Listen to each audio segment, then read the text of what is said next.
पंजाब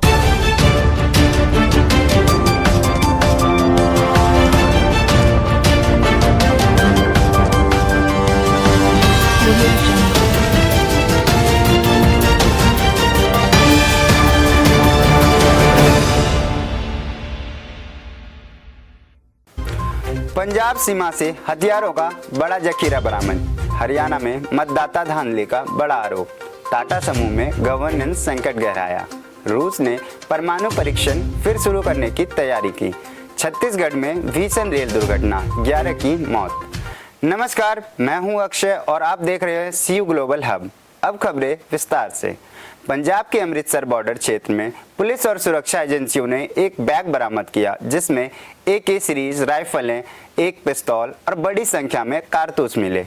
यह बरामदगी सीमा सुरक्षा के लिए एक गंभीर चिंता का विषय है। शुरुआती जांच से संकेत मिले हैं कि ये हथियार या तो किसी गैंगस्टर ग्रुप के लिए भेजे गए थे या फिर किसी बड़े आतंकी नेटवर्क द्वारा प्राप्त किए जाने वाले थे। सीमा क्षेत्र में इस प्रकार का हथियार मिलना यह दर्शाता है कि अंतर्राष्ट्रीय तस्करी की गतिविधियां अभी भी सक्रिय है। घटना के बाद सुरक्षा एजेंसियों ने इलाके में निगरानी और सख्त कर दी है। कांग्रेस सांसद राहुल गांधी ने संसद में दावा किया कि हरियाणा में एक विदेशी महिला ने अलग अलग नामों से 22 बार मतदान किया। राहुल गांधी ने कहा कि राज्य की मतदाता सूची में भारी गड़बड़ियां हैं और नकली वोटर्स की संख्या बेहद अधिक है।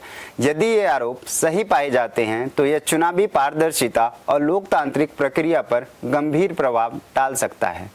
इस मुद्दे को लेकर चुनाव आयोग से जवाबदेही की मांग तेज हो सकती है और राजनीतिक बहस और भी गर्म होने की संभावना है।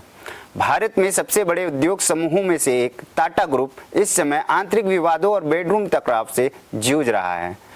रिपोर्ट्स के अनुसार एक बोर्ड सदस्य को हटाए जाने के बाद शेयरधारकों के बीच असहमति बढ़ गई है और स्थिति इतनी गंभीर हो गई है कि सरकारी मंत्रियों को भी हस्तक्षेप करना पड़ा। टाटा समूह हमेशा से पारदर्शी और मजबूत कॉरपोरेट गवर्नेंस के लिए माना जाता है। ऐसे में यह विवाद वित्तीय बाजारों और निवेशकों के लिए एक चिंता का विषय है। वक्त हो चला एक छोटे से ब्रेक का। आप देखते रहिए सीयू ग्लोबल हब।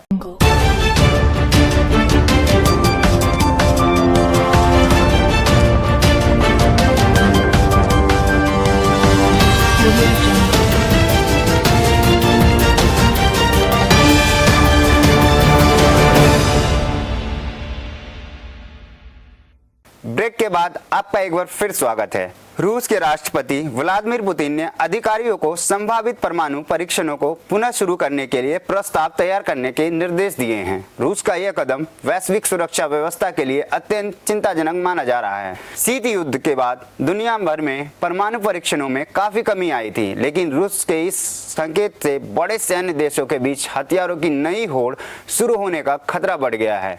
यह निर्णय न केवल अमेरिका और यूरोपीय देशों के साथ तनाव बढ़ा सकता है, बल्कि वैश्विक परमाणु संधियों को भी प्रभावित कर सकता है।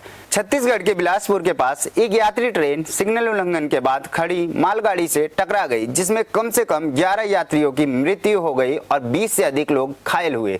प्रारंभिक जांच में पता चला कि एक ट्रेन ने लाल सिग्नल को पार कर लिया, जिसके कारण यह दुर्घटना हुई। यह घटना रेलवे सुरक्षा और सिग्नल की सिस्टम की खामियों को उजागर करती है। रेल मंत्रालय ने विस्तृत जांच के आदेश दिए हैं और घायलों को इलाज की व्यवस्था की जा रही है। फिलहाल आज की खबरों में इतना ही। इजाजत दीजिए।